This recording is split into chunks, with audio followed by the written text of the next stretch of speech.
Može. We're Bash Brothers, and today we're reviewing Allied. So, this is a movie directed by Robert Zemeckis, set in World War II, and starring Brad Pitt and Marion Cotillard. Cotillard, or whatever you pronounce her name. So, I heard somewhere, one of the critics that I saw somewhere said that this movie is based on a true story, but this movie wasn't promoted as such. But either way, I think this story is plausible, and I think such events really did happen to someone somewhere. Maybe they didn't have the same names as characters in the movies, but this movie intrigued me from the first moment I saw the trailer. And we finally got to see it a few days ago, and I was in it from the beginning. I didn't see the trailer, mostly because I try to avoid them, but it has everything you want in a movie. It has World War II setting, so it's a war movie, and it has spies in it, which is everything you can ask for in a movie.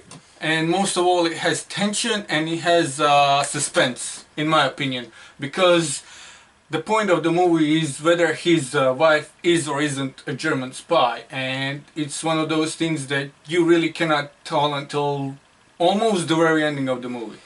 Yeah. And you can guess them, but you can't really know. You keep. So I mean, you keep. The plot is always in suspense. Oh, definitely. There's always something happening. It's never standing still. True. Which is, I mean, if you're gonna watch a movie that's 2+ hours, that's all you can really ask for them. Is that do you actually have 2 hours of a movie? Yeah. There isn't too much violence so there's no in gap. it like you would usually expect in a World War II movie. It's a little best. It's because little less violent, but there's like a few gory scenes if you're bothered by that kind of stuff. Well, it's not really this, just because it's mostly about love. The spy setting takes precedence over the war setting. Definitely. So there's maybe like 2 or 3 scenes where you actually have war scenes, but other than that, it's just... Yeah, but what Robert Zemeckis does great, and he definitely outdid himself, because he's the guy who doesn't do like many movies of the same genre very often. Like, he'll go through some genres more than once, but it's like he doesn't stay in one genre. He goes from sci-fi to fantasy to action to survival story. I mean, to... I don't know what you would call Forrest Gump, but we love him. So a book movie. Yeah, it's definitely based on a book. So yeah, but it's like the Brad Pitt, like he's the first guy you see in the movie, and the characters draw you in. The story pulls you in into their romance and the spy stuff, and the movie definitely had me drawn in like from the first moment. And oh yeah, definitely. Just pull me in, suspenseful. I really enjoyed the trip, and the movie was worth every penny. So if you like suspense, you like I would say it's like a thriller, but it's not, because it's set in World War II and it's about spies. So it's like it's not really a detective story or a mystery, but even though it's more of a thriller or a drama. Definitely. I think you would justify it. So it's not your typical war movie. It's not your typical spy movie. Yeah. But it's more of a drama / thriller. Yeah, and it's really good. Really good, and the music also fits the era that it's set in, and it fits the points of the movie where... The plot, yeah. Yeah, and yeah, we enjoyed it. Our scoring system is from 1 to 30, and on that scale, I'm giving it a...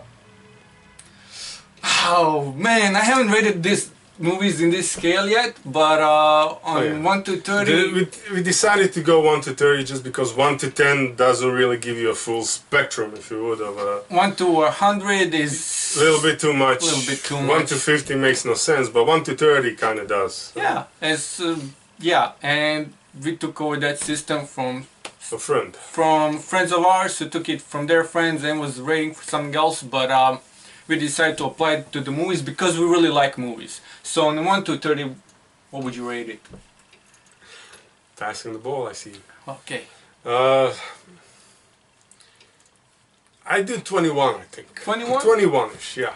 I mean, like he said, we never did 1 to 30 before, so you had to find some kind of a base setting, if you would. If everything above 15 is good, definitely. Because I was going with the 22, but everything, yeah. even from 10 to 15, it's an okay. But you know, if you go under 10, it's like, but everything 15 above is good. But you also have to take into account that there are gonna be many more movies that we're gonna be rating. You know what? So you don't want to go. I'm gonna too change high. my score. I'm gonna go with 24 out of 30 because I really did enjoy the movie. I enjoyed it, and I think rewatchability factor may eventually make me change my grade again because I already know the ending.